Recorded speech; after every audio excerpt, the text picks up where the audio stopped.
દિવસથી વરસાદે તબાહી મચાવી છે। વરસાદે વિરામ લીધા બાદ તબાહીના દ્રશ્યો સામે આવી રહ્યા છે। બોટાદ જિલ્લાના જનડા ગામેથી નિંગાળા તરફ જવાના રસ્તા પર 3 વર્ષ પહેલા બનાવેલ પુલ પહેલા જ વરસાદમાં ધરાશાયી થયો। પુલ તૂટી ગયો છે। નિંગાળા ફુગામેડી કોઝવે પુલ છે, તૂટી ગયેલો છે। 4 વર્ષ પહેલા બનેલો।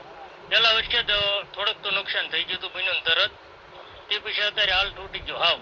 કેટલા ગામને જોડતો પુલ છે?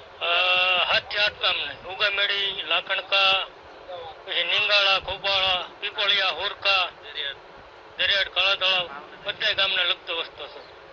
કેવી તકલીફ પડે છે? બહુ તકલીફ પડે અત્યારે તો। શું માંગ છે તમારી? અમારું માંગ પુલ ને છે। ખેતરવાળાને જવાનો રસ્તો બંધ છે અત્યારે તાત્કાલિક માટે, અને અમારો આ પુલ રહ્યો એ સીધો નિંગાળા વ્યો થાય છે। નિંગાળા જતા આગળ રેલવે ફાટક નડતા આયા આશરે 30 થી 35 ગામનો રસ્તો આવડો આ ગણાય છે। આ રસ્તાની અંદર અમારે અત્યારે આ કોઝવે પુલ તૂટી ગયો છે। સરકારે ભ્રષ્ટાચાર આમાં પૂરેપૂરો કર્યો છે। જ્યારે કામ ચાલુ હતું ત્યારે અમારા ગ્રામજનોએ આ કામ અટકાવેલું હતું, તોય છતાં સરકારની બીકથી આ કોઈ કામ અટક્યું નથી, અને ભ્રષ્ટાચાર કરી અને આ ગામને આમ નામ ઠોકી બેહાર્યું કામ, અને ગામ અત્યારે હેરાન થાય છે। જનડાથી આ નિંગાળા જતો રસ્તો જે પહેલા જ વરસાદે, જે અમારા ગામનો પાડલિયો કહેવાય છે, પહેલા જ વરસાદે ઘોડાપુર આવતા તૂટી ગયો છે, અને આગળના જે વિસ્તાર, અમારી જે વાડી છે, અમારા ખેતર છે, એ બધા ધોવાઈ ગયા છે, અને આગળ જવાનો અમારો રસ્તો બંધ થઈ ગયો છે। પહેલા જ વરસાદ આવતા અમારી આ પૂરી ખેતર જે રહ્યું એ ધોવાઈ ગયું છે। આ પુલ જોતા અમને લાગે છે કે પૂરેપૂરો એમાં ભ્રષ્ટાચાર થયેલો છે। 1 દિવસ પહેલા બોટાદ જિલ્લાની અંદર સાર્વત્રિક ધોધમાર વરસાદ પડ્યો હતો ને જેના કારણે અનેક નાળાઓ, પુલો તૂટી ગયા છે। ત્યારે હાલ VTVની ટીમ પહોંચી છે બોટાદ જિલ્લાના જનડા ગામે।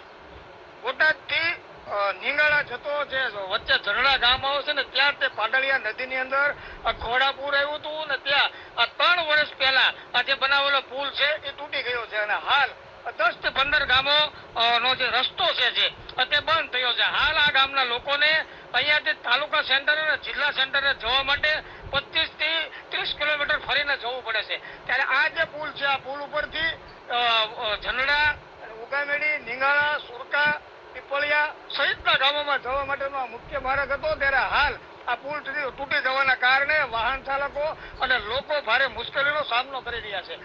3 વર્ષ પહેલા આ જે પુલ બનાવ્યો છે ત્યારે ગામ લોકોનો પણ આક્ષેપ છે કે જ્યારે પુલ બનાવ્યો ત્યારે મોટા પ્રમાણની અંદર આમાં ભ્રષ્ટાચાર થયેલો છે।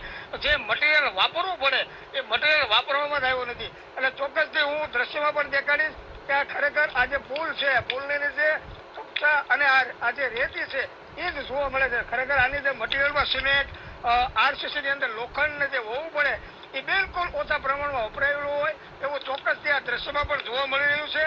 ત્યારે ચોક્કસથી જે ગામ લોકો પણ આક્ષેપો કરી રહ્યા છે કે ખરેખર આ જે પુલ બનાવવામાં આવ્યો ત્યારે પુલની અંદર મોટા પ્રમાણમાં ભ્રષ્ટાચાર થયો છે, અને તેના જ કારણે આ નજીકના દિવસોમાં એટલે કે 3 વર્ષની અંદર જ આ પુલ તૂટી ગયો છે।